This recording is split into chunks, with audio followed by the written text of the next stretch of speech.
Working out with these ball hog gloves is changing everything, the whole dynamic of the workout. It takes away your grip. So the ball slips out of your hands. You really got to be able to control the ball. For quality basketball training products, go ahead and log on to ballhoggloves.com. God first, work until. Egos get in the way of the main goal, which is trying to win games. And he said that you are the tone setter in that regard. How do you keep your ego, I mean, given all the accolades you've had, how do you keep your ego from getting away from you? I remember where I started and just the whole journey. You remind yourself of that every day. The fact that from high school to your first All-Star game, like it's a journey and everything that had to go right in your life and on the court for that to happen. And never let myself get too big-headed in that front, and it's how I live my life. So everything about it in terms of the appreciation and gratitude for everything that happens, all of the experiences that you have, everything that you go through, you keep building on that. And usually good things happen because you appreciate everything no matter what happens. Right here in the front. Hey, Steph, in your mind, what separates this run to the finals from the others?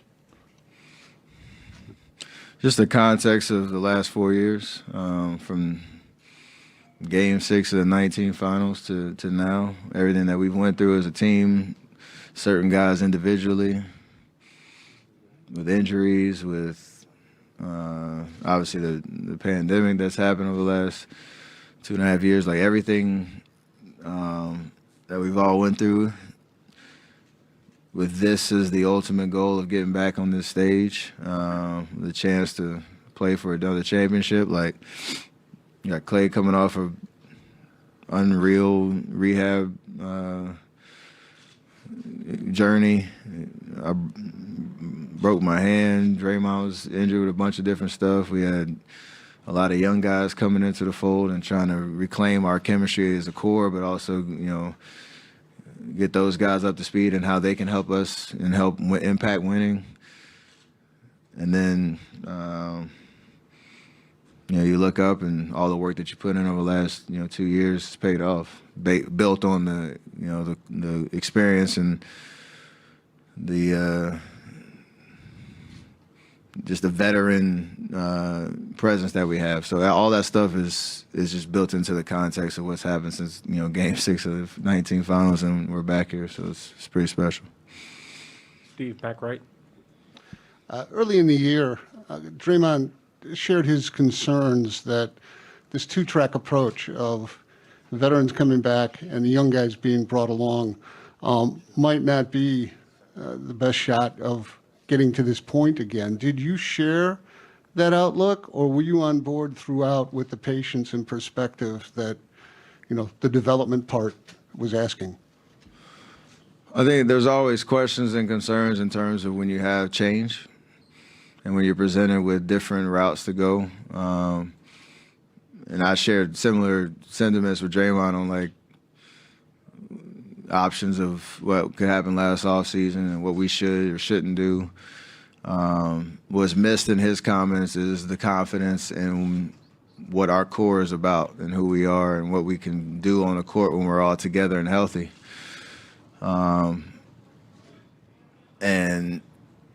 it's pretty impressive that, it all has come together the way it has over the course of this season. I think there was even probably a surprise that we started out this season the way we did. I think we were 18-2 at one point, and I don't think we even understood that it would kind of click that quickly. So you ride that momentum, and that obviously carries you through some crazy ups and downs throughout the season with injuries and the revolving door, the rotation and all that. But it also speaks to, I know that's the taboo word, the culture of our organization. Like, it speaks to who we are and what it takes to win at the highest level. And however, the young guys can learn that, and however they have learned that, it's been amazing to watch. Gary in the second row. Steph, younger generation just might only remember the Warriors dynasty, title contenders yearly, but it wasn't always that way. What was your impression of the organization when they drafted you? What did you think? What did you know about Golden State? when you got here, what was going through your mind draft night when they took you?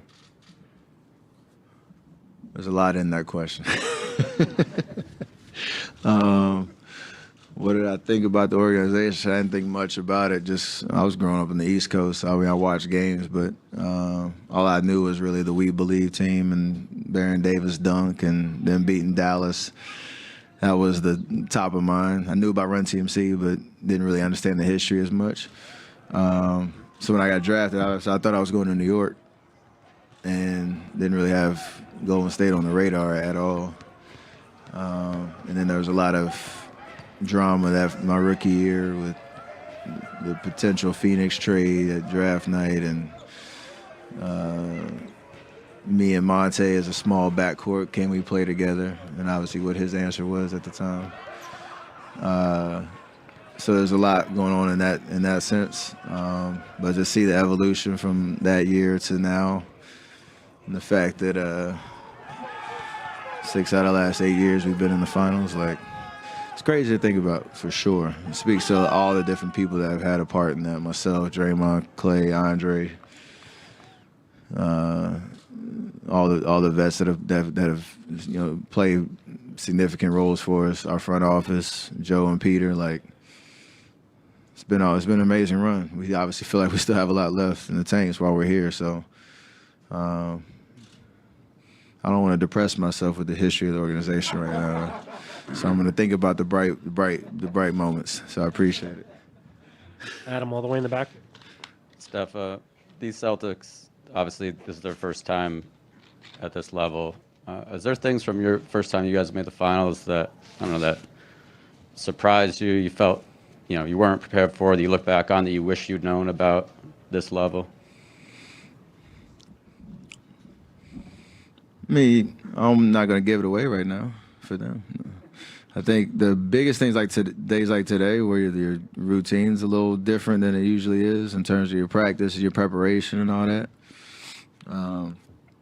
There are obviously nerves and adrenaline and anxiety and everything in terms of the emotions of playing at this stage. And that first game is sometimes all over the place because of that. And then once you settle in, it does become about basketball like it normally is.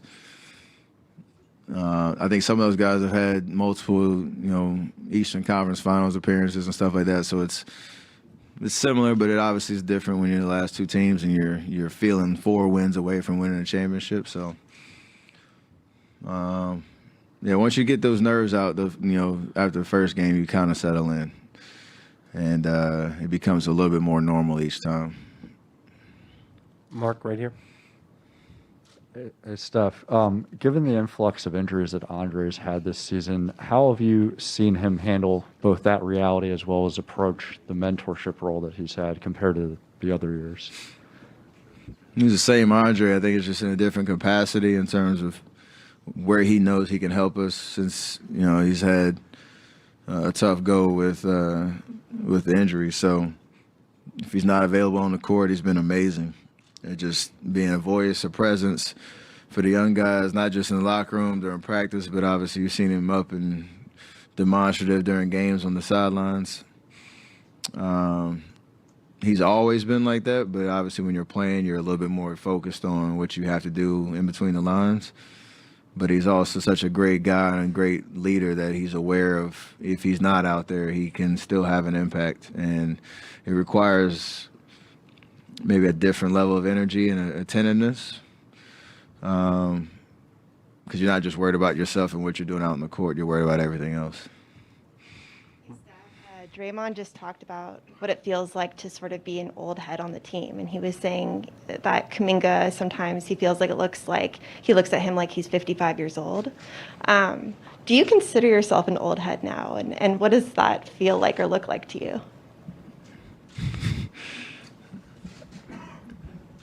At times, I try not to let my mind think about that too much, because I don't want to feed into it. You want to feel like I'm still in my prime for as long as I can go out there and hoop the way I am. But it is weird. You think about like the age range of guys on this team that are out there and playing. You got 19, 20-year-olds, 34, Draymond's 33, whatever it is, and like you got life is just different across the board.